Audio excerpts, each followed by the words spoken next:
どうも、ジャーキーダショップトニックの小沢です。今回は PRS のミラーについてやっていこうと思います。ミラーですね、小沢個人的にもかなり推しなモデルといいますか、以前バンドやってた頃とかですね、カスタムとかとは一味違ったような、モデルで、これ PRS なんだみたいな感じで結構衝撃を受けたモデルなんですけども、トニックでもですね、PRS の SE ディーラーとしてスタートした時に迷わずミラーを仕入れたという風な、歴史のあるモデルですね。今回そんなミラーの魅力をですね、語っていきたいと思うんですが、なんと今回トニック初のコラボ企画ということで PRS のパルスアーティストである野崎キャンディ平さんにお越しいただいております。早速紹介していきます。野崎キャンディ平さんです。どうも、野崎キャンディ平です。はじめまして。今日はありがとうございます。トニックさんはぜひ来たいと思ってたんです。ありがとうございます。本当に。やっと来ました。ありがとうございます。ありがとうございます。今日はこのキャンディさんと私でミラーシリーズについてトークしていきたいと思います。はい。いつも動画始まるときにですね、本編どうぞっていうのをやるんです。了解です。ちょっと俺も一緒に。了解です。いいですか？はい。ありがとうございます。では行きます。本編へどうぞ。どうぞ。まずはじめにですね、ミラとはというところをやっていこうと思います。2007年にですね、コアシリーズから登場したモデルになってまして、これまでとは違った PRS ギターとして開発されております。見た目こんな感じの。これはちょっとね、ミラ X になるんだけども、基本形はそんなに。ここに根端が少しついてるくらい。このモデルって手に入れたのっていつ頃ですか？これはね、もうね、10年は経つかもしれない。これはね、最初中古で買ったんだけど、一発ボコーンって弾いて、音がもう直線的に鳴るギターを探してた。アンプに直接つないで。その時に、ギブソンのスペシャルとナイトホークとこの3本で迷って、これが一番バゴーンってきたんで。なるほど。これにしました。いいですね、めちゃくちゃ。一味違った PRS ギターということで、基本的にカスタムとかマッカーティとかってマホガニーバッグ、そしてメイプルトップっていう風な組み合わせのボディが多いんですけども、こちらのミラーに関してはですね、オールマホガニーのものが多いです。こちらのミラ X はまたちょっと違った違うんだけどね。ボディにはなるんですけども、他にもですね、コリーナボディとかフレームメイプルトップのモデルも存在しているとのこと。あれコア？あれコアです。はい。このミラーのルックスとしてはですね、ピックガード付きのレトロなルックスですね。基本的にカスタムとかマッカーティっていうのはピックガードがないメイプルの木目を生かしたようなルックスになってるんですけども、これはこれでやっぱりシンプルでいいと思います。そしてトップですね、フラットトップとなっておりまして、そうだね。基本的に PRS だとやっぱり伝統のバイオリンカーブといいますか、滑らかなアーチの加工が施されていることが多いんですけども、ミラーに関してはフラットトップを採用しておりますね。あとはですね、ボディ圧も若干薄めみたいです。これね。そう。この薄さすごいですよね。すごいね。これで仕上がってるのすごいですよね。仕上がってる。もう、このネックのほら、セットネックなんだけど、ここのもう幅がさ、見えますかね？なんじゃこれやっていう、まっすぐペラっていう、ここもちょっとフラット、少しコンター入ってて、ここフラットみたいな感じ。そうですね。非常に軽量ですよね。ネックジョイントがですね、だいたい23フレットぐらい、結構普通の PRS と比較すると、若干浅めというか。これは SG っぽいのかな？ SG っぽい部分だと、個人的には思います。レスポールジュニアとか SG とか。そっち系のモデルに近いような印象があります。これもね。バブリッチもまさにレスポールスペシャルジュニアっぽい感じはありますよね。他にもですね、細かいところを見ていきますと、PRS 伝統の25インチスケールとか、あとは24フレットの仕様だったりとか、セットネックジョイントですね。あとはツーハムバッカーで独立したタップスイッチが搭載されておりまして、シングルコイルにすることもできると。先ほども紹介した、このバーブリッジというふうな形で、そんな特徴がありますね。今回のその新作は確かこのバーブリッジにブラスがついてる。そうです。ブラスのインサートブリッジで、弦が乗っかる部分。そうそう、ここだけね。ブラスが埋め込まれてるっていうふうな特徴がありますよね。多分サスティーンとかそういったところに関係ある。そこにこだわってっていうところだとは思いますね。これもブラスつけようかな。パーツ出回ってると思うんで、変えれると思います。でもなんか気に入ると変えたくなくなっちゃうんだよね。そうなんだよね。このミラー X に関してはまた独立したタップスイッチとか24フレット仕様ではないんですけども、基本的なミラーのスペックとしてはこういった特徴があります。その後ですね、2013年にはコアシリーズから S2 シリーズに移行しまして、その後2020年ですね、3シリーズに移行というふうな形になり、今年2025年にですね、新製品として S2 ミラー594が登場するというふうな歴史ですね。出ましたね。早速僕なんかのギターショーでそれを持ってくるっていうんで、PRS のそのスタッフの方にちょっとお願いして触りに行ったんですけど、やっぱミラでしたよ。ミラずっと使ってる方がいたら間違いないですね。そうですね。やっぱこう正当進化というか、もともとのミラはそのコアシリーズはタップが一つここにあるだけだった。今回はピックアップごとに分けられるんで、多分もう少し攻めた音作りできると思うんですよね。そんな感じのミラというモデルなんですけども、お伝えしたようにですね、コア、S2、SE、どのラインでも出てるんですよ。もともとコアで出てて、その後 S2 に行って SE でも出てっていうような感じで、さらに細かくアップグレードも行われてまして、ソープバータイプのピックアップのものがあったり、こういうミラ X があったりとか、メイプルトップのものがあったりとか、ラインナップも非常に豊富に出てます。すべてのラインを経験してて、かつ登場から細かいアップグレード、仕様変更が行われているので、PRS 的にも非常に思い入れの強いモデルなんじゃないかなと私は思うわけですね。そうですね。海外だと結構ミラー人気があるっていう話を聞くんですよ。ただ日本国内だと、いりますけどそこまでミラーメインで使ってる人ってそんな見ないですね。確かに。全然いいギターなんでみんな使ってほしいんですけどね。すごい素直なギター。この動画見て興味持っていただいて増えるといいですね。ぜひぜひ。ミラ人口を増やしましょう。そうですね。ちなみに余談なんですけども、ミラというのはですね、ラテン語で素晴らしいという意味だそうです。いいですね。めちゃくちゃ余談です。本当に素晴らしいですよ。皆さん。本当に。その意味の通りのギターになってますね。ざっとこんな感じです。キャンディさん、様々な PRS ギターを所有されていると先日お伺いしたんですけども、そうなんですよね。その中でライブとか作曲は基本的にこのミラーを使用しているということで、PRS ってやっぱりカスタムとかマッカーティとか、そのあたりが定番だと思うんですけども、なぜこう愛機としてミラーを選んだのかっていうところをお聞かせていただければと思います。まず僕はギターに求めるのが、ここがまずシンプルなこと。で、アームを使いたい曲はどうしてもやっぱアームないと成立しないんで、そういう時はカスタムとか24とかそういうの使うんですけども、このバーブリッジっていうのはどうしてもそのサスティンにすごい大きく影響があるとは僕は思ってて、なおかつこのミラー、このミラ X ですけども、これに関して言えば音がすごく粘る。僕原因すごい高めで普段使うんですけども、それでコード弾いた時に分離感がしっかり残るんですよ。足元エフェクターとかでディストーションなり、最近のファズもそうですけども、結構ブレンド入るじゃないですか。でブレンドを使って弦をウェットとドライ音でこう分けたりする必要がないですよね。これに関して言えば。結構普段は箱にあるマーシャル使ったり、家だとアーコンとか使うんですけど、箱にあるマーシャルで基本原因マックスにして、ジャコーンと弾いた時に潰れないんですよね。厳密には潰れる。だけど、潰れた中にちゃんとその1弦の音、2弦の音、3弦の音、4弦の音、全ての弦の音が分離感しっかりしてなるんですよ。で、あともう一つは、このボリューム。僕普段2ピースなんで、やることってそんなないんですよ。バッキングトラックずっと弾いてるようなもんなんで。で、その時に表現つける一番でかいのがボリュームなんで、ボリューム下げた時に結構ハイも一緒にこう下がってくるギターってあるじゃないですか。最近ちょっともうすごいみんな作りいいんで、そこは結構カバーされてるんですけど、このミラに関してはすごい素直に下がってくれる。で、下がった時にボリュームは下がるんですけども、音の芯は残るんですよ。しっかり音がこう伝わるんですよね。Am7 弾いた時にこれを下げ目で弾いてると、あんまりボリュームの反応が良くないギターだとこの後のサスティンが残らない。でもこれの場合はめっちゃ残るんですよ。ミラは自分のやりたい、今ここでこう出したいって音に対してリニアに反応してくれるボリュームっていうところですかね。僕の一番やっぱりこのギターの好きなところはバーブリッジ、ボリューム、あとやっぱサスティンがすごい伸びる。この間ちょっと話したんですけど、これはポジティブなのかネガティブなのか分かんないんですけどね、ネックがめっちゃ柔らかいんですよ。これに関して言えば。いいギターの特徴としてチューニングが狂わないっていうのがあるんですけど、もちろんこれは合わせれば狂わないんです。でも、合わせてる途中、例えば6弦合わすと1弦が合わなくなるんですよ。そうそう。だからそれだけネックがすげえ柔らかいってことなのかなと思ってて、最終的にバッチリ合わせれば何の問題もないんです。それも多分サスティンに関係してると思います。これミラ X に関してですけど、僕ミラのコアも使ってるんで、そこは結構同様。ネックはそこまで柔らかくないんですけど、このボリュームとかに関して言えばもう同じですねっていうところです。僕にとってのミラの好きな場所。なるほど。めちゃくちゃいい話でした、今。聞き入っちゃいましたね。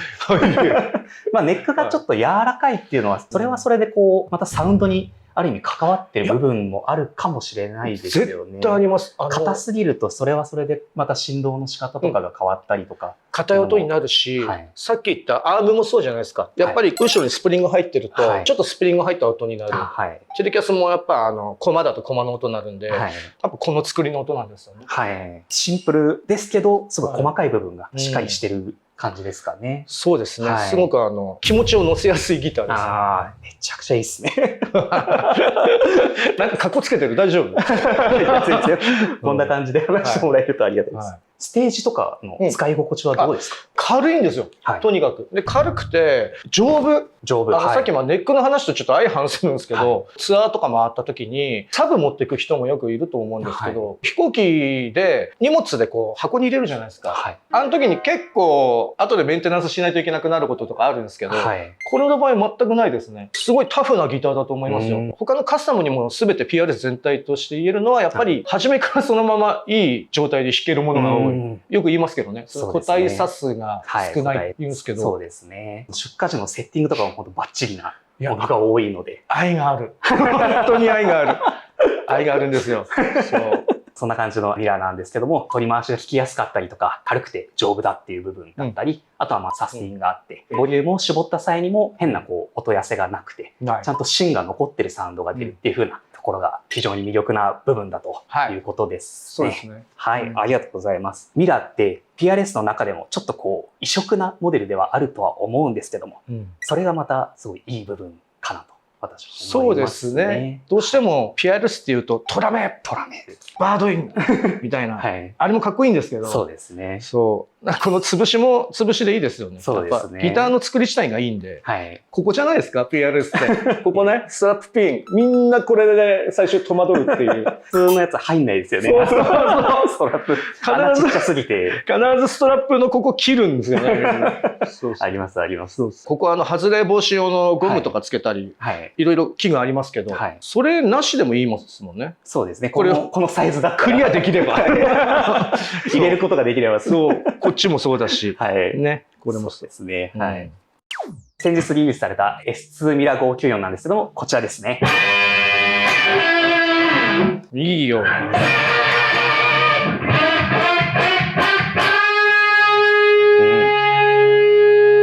いいね。いいですね。はい。今回アンプ今つないでる状態なので、キャンディさんにちょっと弾いていただければと思います。はい。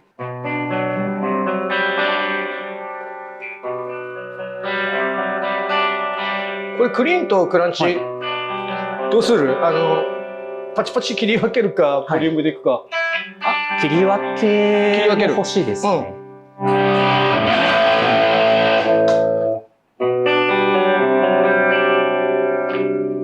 今フロント。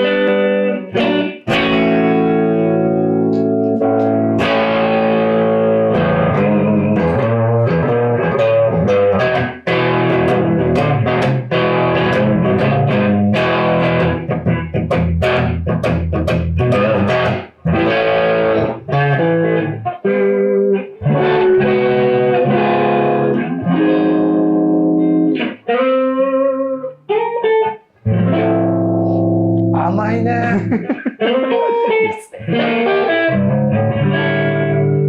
甘い。いや、こういうのもいけますね。甘いね。いい。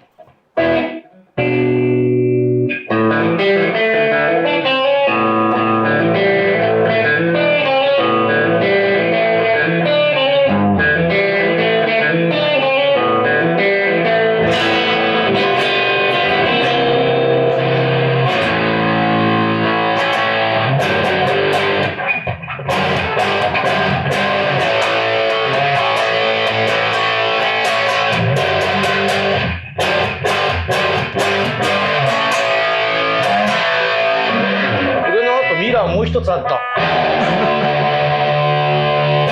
ダウンチューニングでも全然いける。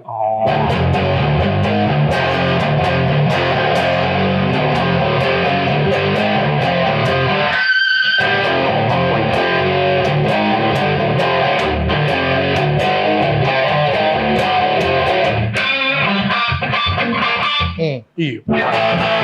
クリーン、クランチ、ドライブ、どれもめちゃくちゃいいですね。いい。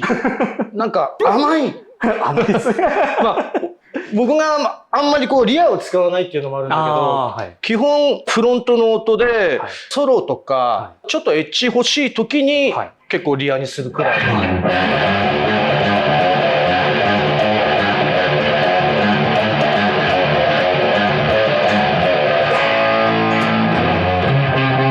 そうだね。なんかやっぱちょっとバイオリントーンみたいなのもファズじゃないけど、これでファズかましたらすごいいいんじゃないかな。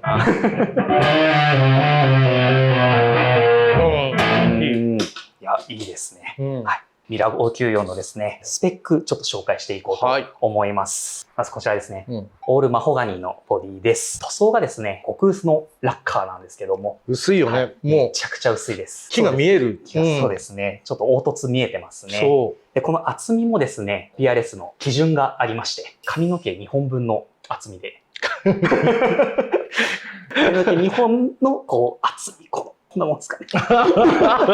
これぐらいの厚みでフィニッシュされてるみたいです。これよりもちょっと厚く塗装されたりすると、前の部署に戻してやり直し。ああ、もうそこまでチェックをして、素晴らしい。ミラーなんですけども、ピックガードが配されていないという風なスペックになってます。だいぶ新鮮ですね。そうですね。ここにこうあるイメージですもんね、ミラーって。そうですね。昔ながらのミラーが欲しい人は、ピックガード作るのも多分つけたくなると思う。ここにこう。ありますよね。メイプルトップのモデルとかも先ほどあるっていうふうにお伝えしたんですけども、それでもピックガード確かついてたと思うので、おそらくミラの中でピックガードなしというふうなモデルは S2 ミラ594が初なんじゃないかなと思いますね。かなり攻めましたよね。攻めてますね。はい。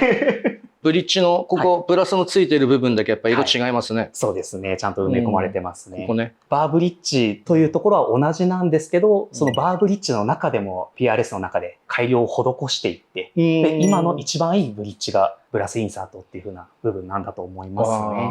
すごい。どんどんアップグレードするので。そしてネックがですね、マホガニーで一番がローズウッドです。はい。定番ですね。面白いのがここね。バインディング。バインディングが入ってるっていう。ちょっと高級な感じになってますよね。バインディングで高級感は出たんだけど、これ好き嫌い絶対出るよね。今までのそのミラ好きな人と、でも逆に今度バインディング入って、お、ちょっと行ってみようかなって人と、多分これはまた賛否両論あるとは思いますけど、全然いいんじゃないですかね、これ。そうですね。スケールがこちらのミラ594という名前の由来にもなってはいるんですけども、24.594 インチのスケールを採用しております。マッカーティ594と同じスケールでして、ポールさんが所有しているヴィンテージのレスポールがあるんですけども、そちらのスケールの実寸値を測ったところですね、24.594 インチだったというところに由来してます。公表されているギブソンのレスポールのスケールっていうのは 24.75 インチと言われているんですけども、0.25 しか違わない。若干短かったみたいで、ヴィンテージのレスポールだ。なのでそこから構想を得て、マッカーティ594というものを作りまして、それが今回このミラーにも使われるようになりました。そしてピックアップがですね、5815の LT というものが2機搭載されておりまして、独立したタップスイッチ2つついておりますので、2ハムと 3way のトグルスイッチという組み合わせなんですけども、合計で8種類のサウンドを出力することができます。LT になったことで、巻き数が少なくなった。そうですね、少なめの。ってことは、ゲインも少し下がってるわけではない。おそらくでも昔のミラーとかと比べるとやっぱりちょっとパワーというか、出力自体はちょっと抑えめ、どちらかというとトラッドなサウンドを目指したような印象はありますね。よりエモーショナルってことなんですかね、これは。そうですね。ズンズンというよりかは結構レンジ広めな感じのサウンドだと思います。モダンなハームバッカーを作るときとこういうトラッドなハームバッカーを作るときでもPRS っても全然異なる作り方。本当そうですよ。メタルなんてもう。これこういうマークのピックアップ。ありましたね。あれなんて、何っていう。セブンとか。絶対歪むみたいな。そう。どうやっても歪む。ありましたね。懐かしいです。トラッドなハムとモダンなハムを作るときに、ロー付けの具合とかまでこだわってるみたいで、もちろんマグネットとかタンスもそうなんですけど、はい、全くこう違うものを制作しているみたいですね。はい、先ほどミラのハムの音聞いていただいたんですけども、はい、ちょっとタップの音も聞かせていただければと思います。最初に簡単に、ハムのリア、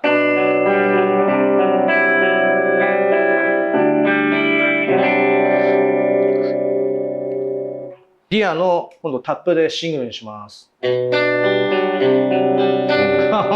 気に変わる。ガラッと。なんかおかしいと思ったらこれ俺 D のままだ。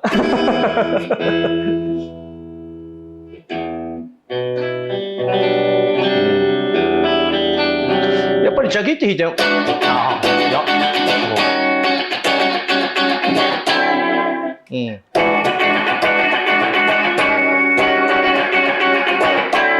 全然違うね。すごいですよね。今度フロントでハムだね。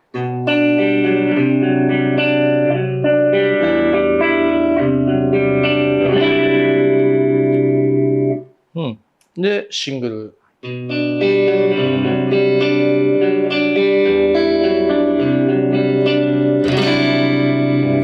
全然違う。違いますね。センターで今これ両方ともシングルの状態。はい、これいい音かも。いいですね。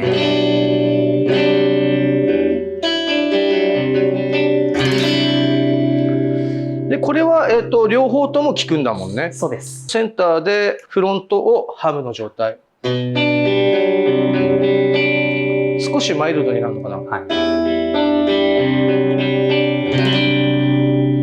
い、で今度逆でリアをハムでフロントがシングル。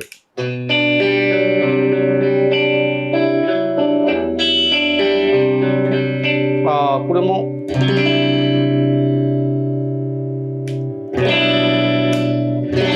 全然違うやん。いい。このサウンドバリエーションでかつ使えない音ないですね。ない。結構タップって、これも最近いろんなところのスキルが上がってるんで、そうなんですけど、ボリューム下がるじゃないですか。こうやって単品で弾いてる時はいいんですよ。でもバンドの中でアンサンブルになった時にタップにした瞬間にもう一気に引っ込むみたいな。本当はタップ使ってこうジャキジャキにしたいのに、意味ないじゃんっていうタップがよくあるから、これは多分埋まんないんじゃないかな。音量差が少ないっていうところもやっぱり PRS のこのタップの特徴といいますか。ハムとシングルで実質多分音量は多少は下がるんですよね。でも、この音の芯というか腰は変わらないから、大事なそのいいところの成分はしっかり残ってるんですよね。めちゃくちゃいいっすね。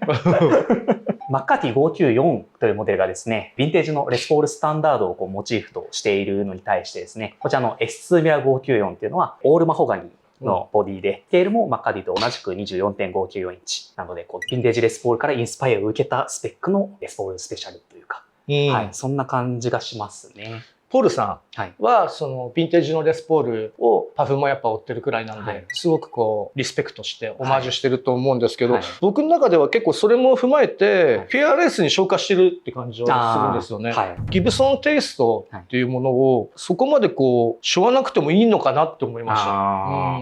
でもすごく大事なことですよね。その大元がそこにあるっていうのは。ベースはそれですけども、どれも正直オリジナルの形にはなってます。そう、すごくいい。パーツも全部自社でそれがいいんですよね。そう。ここもプラスだ。そうです。PRS って弦が触れる部分によくこうブラスを採用すると思うんですけども。これナットはそのナットもプラスのパウダー。そうです。PRS 独自の素材で。本当は絶対プラス入ってる方がいいんですよね。僕は昔のナットを探してます。そういう話しましたですね。これが悪いわけじゃないですよ。僕使ってる方が昔のナットだったんで。S2 ミラー594先ほど鳴らしていただいたんですけども、せっかくなので、キャンディさんのこちらのミラー X も、音聞いていただければと思います。お願いします。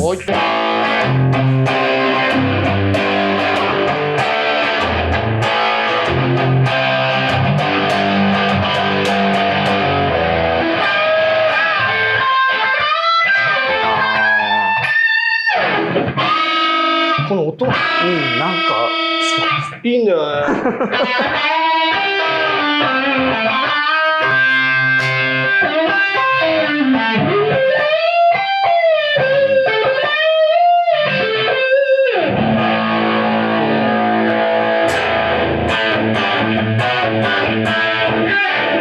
みたいな。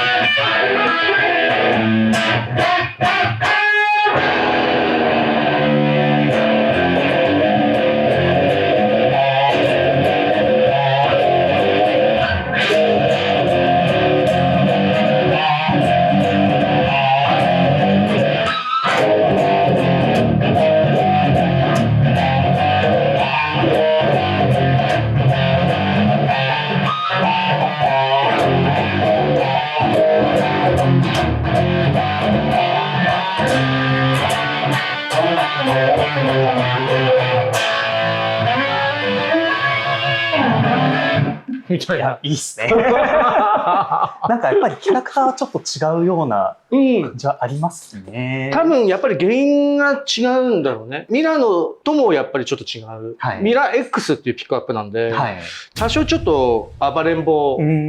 そうですね。で、ミッドが少しミラよりもさらに粘る感じ。はい、ミッドにこう重きを置いてるイメージがあります。気持ちいいですね、めちゃくちゃ。PRS で去年の末に集まりがあったんですよ。はい、で、その時に、やっぱりみんなカスタム使ってたりとか、はい、ファクトリーの人たちも何人か来てたんですね。はい、テクニカルな人たちが。はい、ミラーを使ってるって話で、やっぱデータが少ない。はい、ミラー、ちょっとどんな感じかすっごい聞きたい。っていうので、そういろいろ話したんですけど、はい、すごいいいギターなんでみんなに使ってほしいんですよ。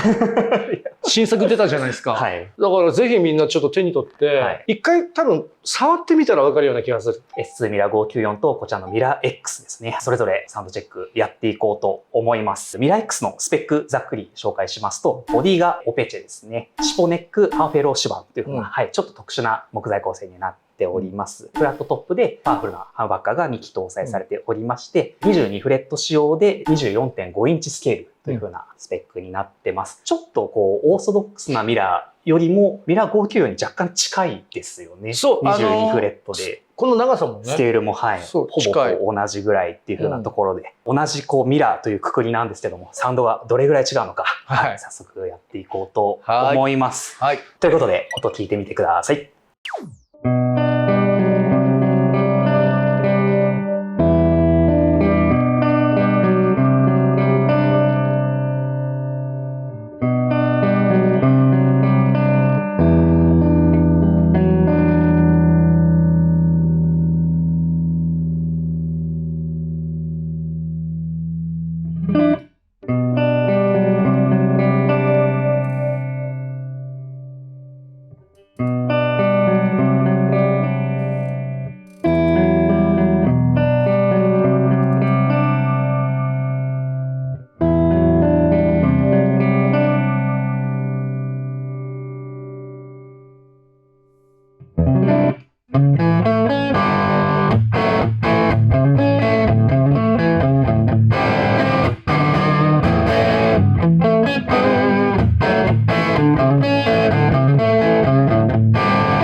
それぞれお聞きいただきました。いかがでしたでしょうか？はい。どっちもめちゃくちゃ良くないですか？いいね。欲しい。欲しいです。欲しい。僕も欲しいですね。PRSの人に聞こう。いや、いけませんかね。貸してはもらえると思います。あ、そうなんですね。今、何本かお借りしてて。なるほど。そうなんです。せっかくなので、ぜひ。借ります。ミラー X もミラー594も、中域やっぱり気持ちいいなという印象はありますね。やっぱミッドですね。はい。そこにつきますね。キャラクター自体は異なる部分あるかなとは思ったんですけど、根本的な部分として、やっぱりベースとなってるサウンドみたいなものは同じかなとは思いましたね。そうですね。まあ、ミライズムなんですね。ミライズム。これが。ミライズムですね。確かにミッドすごくふくよかというか、はい、芳醇な感じはするんで。ですね。クランチにしたあたりから、全体鳴らした時にじわってした感じがしっかり出ますね。はい。食いつきもめちゃくちゃ良くて。いい。PRS のデュカティの P90 マウントしてるモデルが結構そういう感じして、全然ピックアップ違うんですけども、でも求めてるのは P90 じゃないんですよね、ミラは。そうなりますよね。芳醇な感じはすごく似てる感じしましたね。はい。S2 ミラ594がちょっとこうトラック寄りなサウンドになってまして、やっぱりミラ X はちょっとモダンなパワフルな感じもありましたね。それぞれやっぱ良さがあってめちゃくちゃいいんじゃないかなと思います。重さですね。重さ。あれこれ重さどうだった？ちょっと測ってきます。2.7 です。やっぱり重さも非常に特徴的ですね。うちにあるこのミラ594、こっちの抹茶グリーンの方がだいたい 2.9 ぐらいで、こっちのチェリーのミラ594が 2.8 とかなんですけども、先ほどちょっとキャンディさんのミラ X、重量測ってみたんですが、2.7 キロです。軽いですね。多分タップの部分がないから、その分やっぱ軽いんですかね。ビビたるものか。でも 2.7 って結構軽い。うちで扱ってる X っていうヘッドレスのモデルなんですけど、それがだいたい 2.5 とか、ヘッドあって 2.7 これ材の重さもありますよね。あるかもしれないですね。ぜひライブでもガンガン使っていただきたい一本ですね。そうです。ミラーはぜひ皆さん使ってください。丈夫ですよ。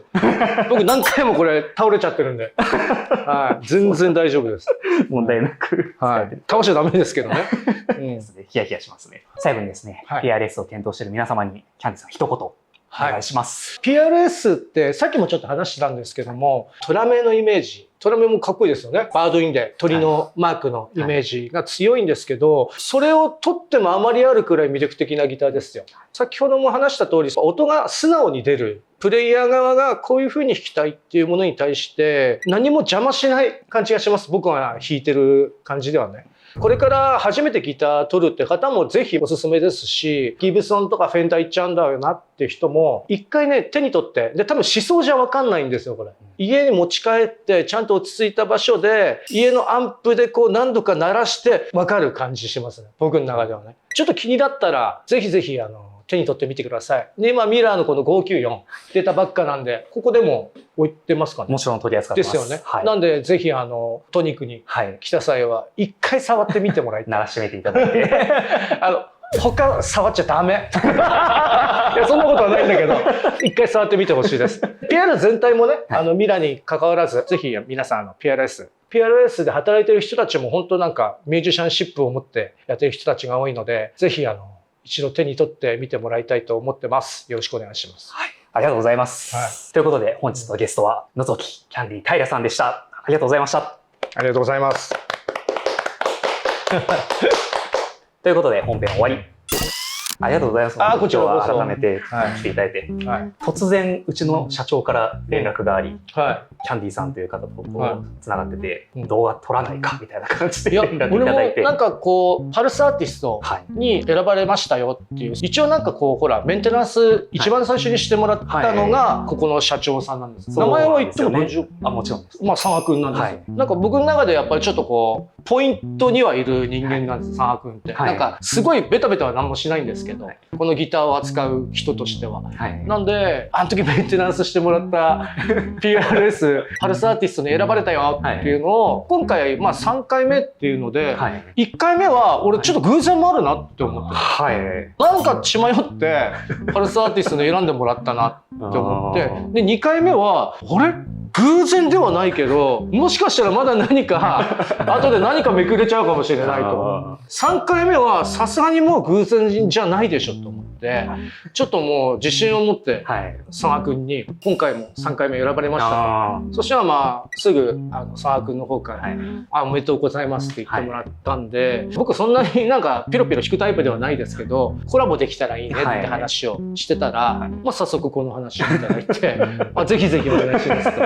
僕もなんかこう裸になる感じでちょっと歯がゆいんですけどいやでも本当にありがたいですね。以前お話しさせていただいたんですけど、僕の本当先輩の先輩の先輩ぐらいの感じの、僕からするとレジェンドみたいな感じの方なので、はい、とにかく本当初コラボなので。初コラボ俺でいいの？いやもうめちゃくちゃ嬉しいですよ。いやいやこれ本当ありがたいんですけどね。PRSI、いやだからお互いにやっぱ好きだから大好きなブランドなので、本当に広めていけたらいいなと思ってますので。いや広めたいですね。はい。またなんかあればぜひ呼んでください。はい、ぜひぜひ。バルスアーティストになってこう特権みたいなのあるんですか？多少あるんですけども、気になった製品とか出た時に、まあそのリレーションの方とか、そういう方に連絡して使えますかと言えば貸してはもらえます。僕今S2 のペラと SE の NF53 テレキャスタイプのそうあれの SE じゃない方よりも SE の方がいいんですよ。僕にとってですよ。もちろんコアもすごくいいんですけど、SE の方がミラ X じゃないですけど、ちょっとこれに近いジャキジャキしてちょっと粗暴な感じがして、あと今それこそ MT15 アンプを今お借りしてます。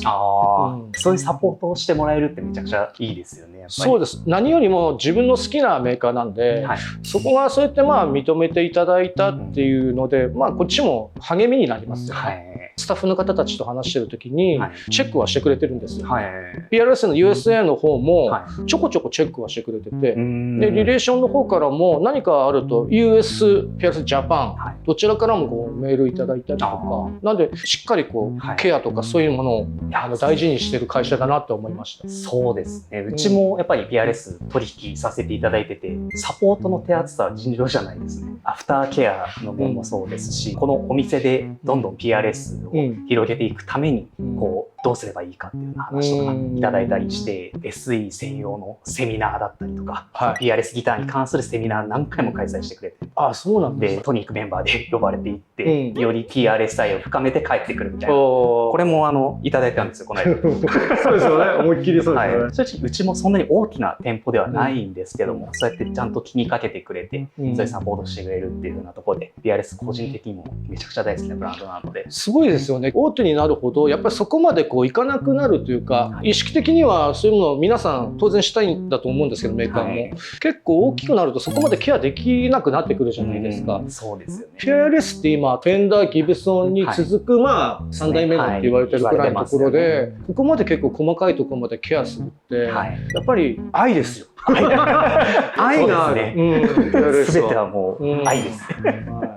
もともと楽器はそこまで弾ければいいやってタイプなので、もともとボーカルギターなので、そこまでギターに愛情っていうものがなかったんですよ。ミラ X が最初の PRS なんですけども、これでもうどっぷりハマりました。そこからもう今ミラー X、ミラー、テッド・マッカーティー、いろいろありますシルバースカイといろんな PRS 持ってると思うんですけど、今これ一番気になってるとかってあります？今一番気になってるのはスペシャルですね。やっぱりこれストンパッシュですね。はい、ストンパッシュです。スペシャルはやっぱ気になりますね。セミフォローのものとかも今ありますし、そう。フォローの2のピエゾついてるやつ、あれも気になります。こいつですよ。あれこれ SE ですよね。これ SE です。コアはもうないんだ。コアのホロボディ2ちょっとあれですね。今ないですね。家にホロボディはあるんですけど、やっぱこれピエゾっすよね。ピエゾついてます。SE かっていうぐらいの感じではあると思うんですけど。作りだいぶいいですよね。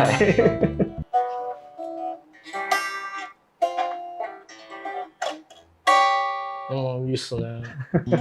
ありがとうございます。はい、ありがとうございます。軽いっすね。軽いです。このスペシャルとこのホロボディはやっぱ気になってます。次回もしうちでまた仕入れることがあったら、今度それでぜひお願いします。それまでにギター練習しておきますので。ありがとうございます。本当に素敵な演奏。ありがとうございました。ということで、この動画が面白かったという方は、いいねとチャンネル登録、高評価よろしくお願いします。いつも見てくださっている皆様、本当にありがとうございます。感謝しております。Twitter、Instagram、Facebook 各種やっておりますので、そちらもぜひチェック、フォローよろしくお願いします。横浜市西区平沼 1-4-8 丸山ビル1階ですね、リーダーショップトニーク営業しておりますので、ぜひ遊びに来ていただければと思います。最後までご視聴いただきありがとうございました。また次回の動画でお会いしましょう。バイバイ。バイバイ。